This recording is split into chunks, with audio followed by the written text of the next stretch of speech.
अस्सलाम वालेकुम वरहमतुल्लाह। दोस्तों, मैं हूं अब्दुल वाजिद और आप हैं मेरे YouTube channel Wajid and birds में मेरे साथ। तो दोस्तों, आज की वीडियो जो मैं भी बनाने वाला हूं वो इस हवाले से है कि कुछ मेरे दोस्त हैं जिन्होंने ये फरमाइश की थी। दोस्त के सब्सक्राइबर जो है उनकी ये फरमाइश थी कि मैं इनको ये बताऊं कि इसमें कितना एक्सपेंस आता है और कितना बिजनेस से स्टार्ट होते हैं।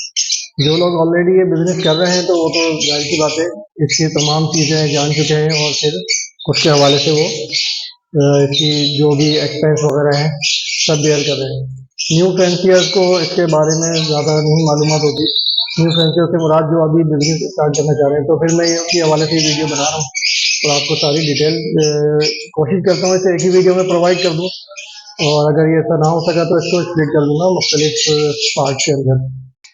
दोस्तों, सबसे पहले तो आपको बर्ड्स रखने से पहले आपको स्पेस के लिए तयन करना पड़ेगा कि आपके पास ऐसी स्पेस मौजूद हो कि जहां उनको डिस्टर्बेंस ना हो और वो ऐसी जगह हो जहां पर रोशनी भी वाक़ई मकदार में आती हो, हवा की क्रॉसिंग हो, हवा बिल्कुल डायरेक्ट उनको ना लगे, लेकिन कम से कम हवा अच्छी खासी ऐसी आती हो कि उनको गर्मियों में हब्स वाली कैफियत ना हो कि वो दम घुटने लगे उनका, और सर्दियों में इतनी तेज़ हवा ना आ रही हो कि वो बर्दाश्त न कर सकें। ऐसी जगह का आपको तयन करना है और आपके अपने बजट के ऊपर है।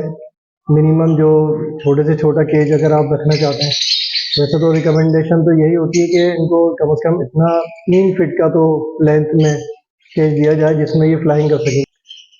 तो फ्लाइंग के लिए इनको केज थोड़ा बड़ा देना पड़ेगा। 2.5 फीट हो, 3 फीट हो, उससे छोटा भी चल जाता है, ब्रीड तो कर लेते हैं आप। 1.5 फीट में भी रखेंगे उसमें भी ब्रीड कर लेगा, उससे छोटे में भी कर लेगा, लेकिन वो बर्ड हैप्पी नहीं होगा, हेल्दी नहीं होगा। फिर आहिस्ता आहिस्ता होता ही है कि उसके बच्चों में कुछ ना कुछ कमी आना शुरू हो जाती है, बच्चे थोड़े कमज़ोर हो जाते हैं और छोटे छोटे साइज़ के बच्चे आना शुरू हो जाते हैं। कोशिश करें कि ऐसा केज हो जिसमें बॉक्स बाहर से लगे। अभी आप अगर बिल्कुल न्यू हैं तो मेरा मशवरा यही होता है कि डायरेक्ट आप बड़ी म्यूटेशन पे ना जाएं, क्योंकि पहले आप थोड़ा सा सीख लें। लर्निंग पीरियड इतना ज़्यादा नहीं है, आप चंद दिन उसे रखेंगे और आपको अंदाज़ा हो जाएगा कि आपका बर्ड किस तरह का बिहेवियर कर रहा है। तो मैं समझता हूँ कि फिशर जो है, ग्रीन फिशर जिसको वाइट फिशर भी कहते हैं, वो आप ले लीजिए। ग्रीन फिशर वो अच्छा स्ट्रॉन्ग ब्लड लाइन का होता है। रीज़न ये है कि वाइल्ड टाइप बर्ड है और उसके अंदर तमाम चीज़ें मौजूद हैं जो कि अल्लाह ताला ने वाइल्ड बर्ड के अंदर रखी होती हैं। तो बाकी जो म्यूटेशन है उसमें कोई ना कोई कमी होती है जिसकी वजह से वो थोड़े उनको टेक केयर ज़्यादा चाहिए होती है। तो ये आपने ग्रीन फिशर ले लेना। ग्रीन फिशर के इस वक्त मौजूदा बच्चे जो हैं वो तकरीबन 1500-1600 रुपए के बच्चे मिल जाते हैं। न्यू पालने वाले कोशिश करें कि बच्चे ही लें। बच्चों से फ़ायदा ये होता है कि अगर आपके घर में मिसाल के तौर पे ऐसी जगह नहीं है जहाँ पर प्राइवेसी होती हो, मतलब आपके घर ऐसा है कि जहाँ पर लोगों का चलना फिरना घूमना सारा मामला रहते हैं, तो मैं समझता हूँ कि फिर आप ना बच्चे ही लें। रीज़न ये है कि बच्चे एडजस्ट हो जाते हैं जैसे माहौल में रखें, उन बच्चों को आप रखें। और 8वें महीने में ये एक मैच्योर ब्रीड करते हैं। एक बॉक्स लेकर आ जाए, जैसे मेरे पीछे वीडियो में आपको नजर आ रहे हैं बॉक्सेस हैं। ये बॉक्स तकरीबन 550 से 600 रुपये का बॉक्स मिलता है। कीकर की लकड़ी का होता है, मजबूत होता है, गिर जाए टूटता नहीं है, धो सकते हैं इसको, वॉशेबल है। तो इस तरह का बॉक्स ले लीजिए। दाने में इनको आपको मुख्तलिफ मिक्स सीड्स देने पड़ेंगे। मिक्स सीड्स के अंदर आप सनफ्लावर, मोटी कंगनी, जई, कुरकुम दाना, भंग दाना, और ये चीज़ें आप ज़रूर इसमें शामिल रखिए अपने सीड्स के अंदर। कि आप वेजिटेबल्स डेली की रूटीन में शामिल रखें। वेजिटेबल्स के अंदर पत्तों वाली वेजिटेबल्स की बात कर रहा हूँ, जिसमें पालक बिल्कुल मेन है। दूसरा है, दूसरे नंबर पे लूसन है, शलजम है जो सिर्फ सर्दी में अवेलेबल होगा, तो शलजम पत्तों के साथ, ठीक है। चुकंदर ले लीजिए पत्तों के साथ। कुल्फा भी कहते हैं, कुल्फा भी कहते हैं, सब्जी एक है, बहुत ज़बरदस्त है, फ़ायदेमंद है, वो सब्जी देखें। मोरिंगा अगर आपको दाएं बाएं कहीं पर मिल जाता है तो मोरिंगा भी हफ्ते में एक दफ़ा उनको दे दिया करें। भुट्टा है, हफ्ते में एक दफ़ा भुट्टा दे दिया करें। ये सारी चीज़ें इनकी ग़िज़ाई ज़रूरत है जो इनको पूरी हो जाएगी। इनका बजट जो आपका बैठता है, अगर आपके पास मैंने एक एवरेज लगाया था, वर्किंग की थी, तो 30 पेयर जब आपके पास हो तो तकरीबन आपका जो सीड्स है, सिर्फ सीड्स अगर आप लेकर आते हैं तो उन्हीं का एक्सपेंस तकरीबन 5 से 6 हज़ार रुपये का होता है 30 पेयर का। तो ये कोई इतना कॉस्टली नहीं है। क्योंकि जब आपके पास ब्रीड आती है तो वो एक ही पेयर से आपका सारे एक्सपेंस निकल आते हैं, तो कोई ऐसी बड़ी बात नहीं है उसको बेयर करना।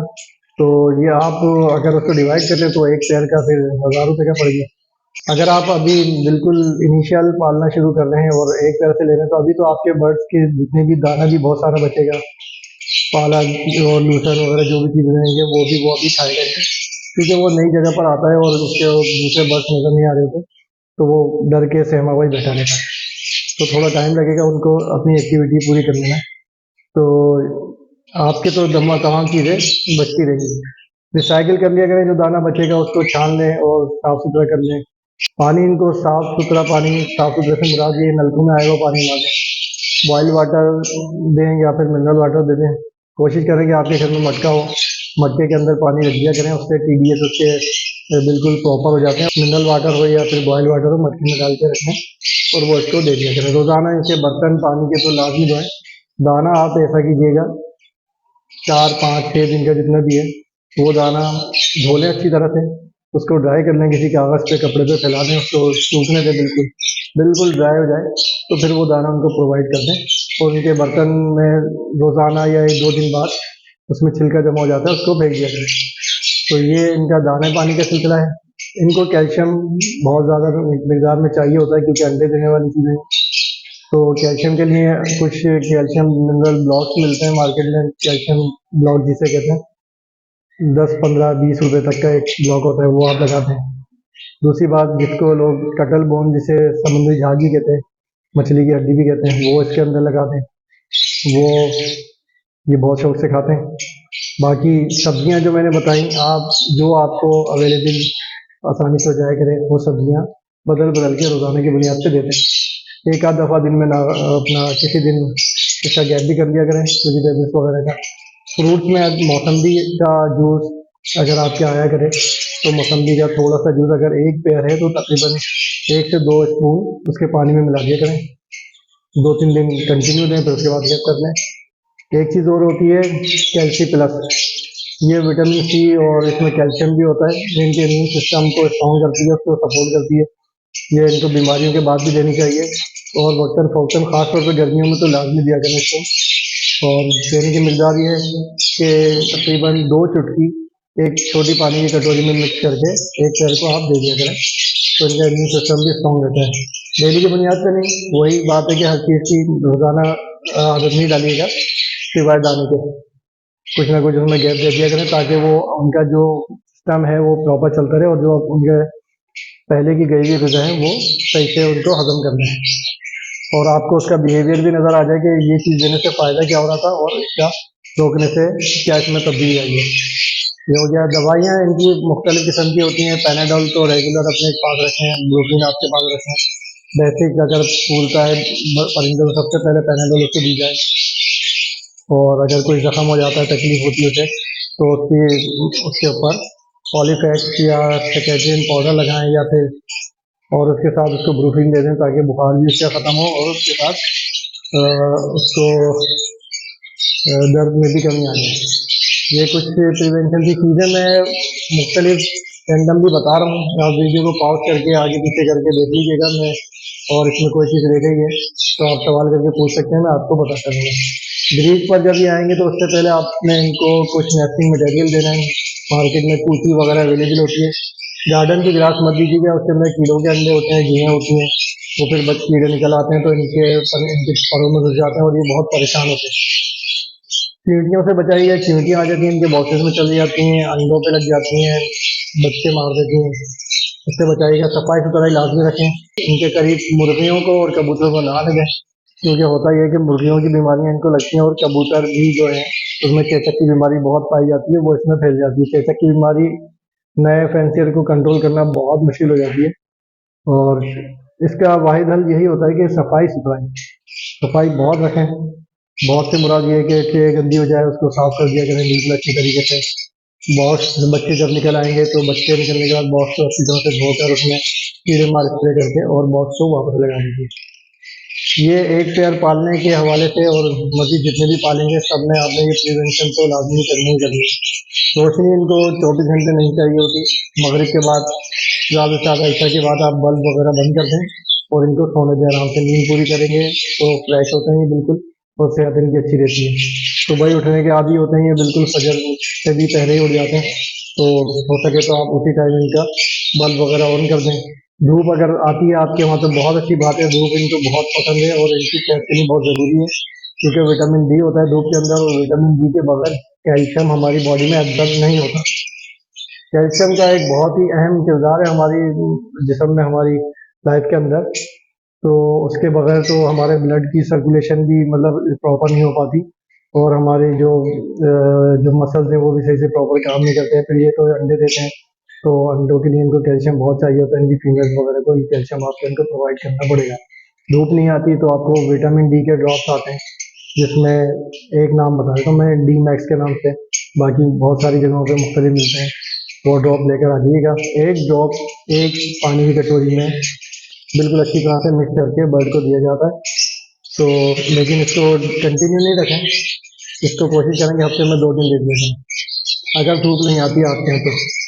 दूसरा ईवियन कैप्सूल 400 आप लेकर आ जाइएगा। ईवियन कैप्सूल विटामिन ई होता है। विटामिन ई जो है हमारी बॉडी के अंदर ए, विटामिन बी, विटामिन सी इसको प्रिवेंट करता है। अगर विटामिन ई कम हो जाए तो ये तीनों विटामिन भी खत्म हो जाते हैं, यानी 4 विटामिन मुतासर हो जाते हैं एक साथ। तो विटामिन ई होना ज़रूरी है हमारी बॉडी में। मुख्तलिफ वेजिटेबल्स के ज़रिए से हम इनको देते रहते हैं। और उसके अलावा भी इवियन कैप्सूल है। इवियन कैप्सूल लिक्विड शक्ल में होता है ऑयल में। आप इवियन कैप्सूल जो है वो इनके जो दाना है, अगर आपकी छोटी सी कटोरी दाने की है उसके ऊपर डाल के अच्छी तरह से पूरा मिक्स करें उसको, और वो दाने इनको प्रोवाइड कर दें। मैं अपने बर्ड्स को ऐसे देता हूँ क्योंकि हमारे पास क्वांटिटी ज़्यादा है बर्ड्स की, तो हम 1 जग पानी के अंदर 1 इवियन कैप्सूल मिक्स कर देते हैं बहुत अच्छी तरीके से, और वो उनकी पानी की कटोरियों में डिस्ट्रीब्यूट कर देते हैं। ये हमारा रूटीन है। फ्रूट्स के अंदर आप उनको ट्राई करते रहें चीज़ें देकर, अमरूद है, अपना दीगर चीज़ें, नाशपाती हैं, इसी तरह के जो भी फल हैं, तरबूज आ जाते हैं छिलके के साथ, वो दे दें इनको। जो ये खाएं वो इनको दे दें, और वो दूसरे दिन उठा के उसमें से फेंक दिया जाए, उसमें पड़ा ना रहने दें। उसके अंदर मक्खियाँ वगैरह कीड़े जमा हो जाते हैं जो इनको नुकसान पहुँचा सकते हैं। और आप जो फ्रूट्स वगैरह ये ना खा सकते हो तो उनका जूस पानी में मिला के दे सकते हैं, लेकिन कोशिश कीजिएगा पानी की इतनी मकदार उसका हो कि वो जूस ऐसा ना हो कि उसके ऊपर हावी हो जाए, यानी कि जूस ही जूस नजर ना आए तो वो पानी पीना छोड़ दें। आप रेगुलर चीज़ें देते रहेंगे, कम मकदार में दें तो वो चीज़ उनको असर कर जाती है और फायदा पहुँचाती है। ज़रूरी नहीं कि हम जैसे खुद पेट भर के खा लेते हैं, इनको भी पेट भर के जूस देने की ज़रूरत नहीं है। आप रोजाना की बुनियाद पर थोड़ा थोड़ा देते रहेंगे, वो काम कर जाता है।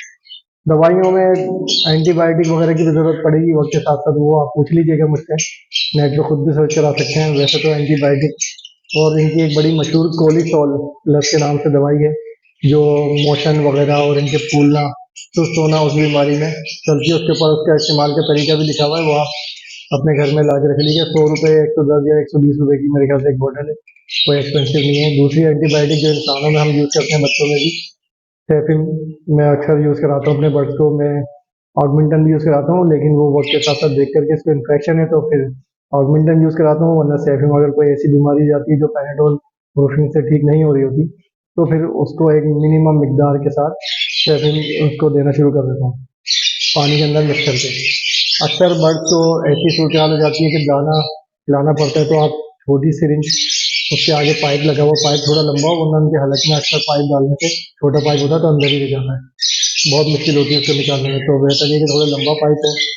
आप चाहे तो अपना सेरिलैक के अंदर थोड़ी सी जर्दी, कच्ची जर्दी जो होती है, कच्ची पक्की हल्की सी बॉयल हो और कच्ची हो, वो सेरिलैक में मिक्स करके दवाई उसके अंदर मिक्स करके अपने बर्ड को, अगर बीमार हो जाए वो खुद ना खा रहा हो, तो दवाई के साथ उसको खिला दें, एक दफ़ा दाना खिला दें, मतलब उसको फीड करा दें।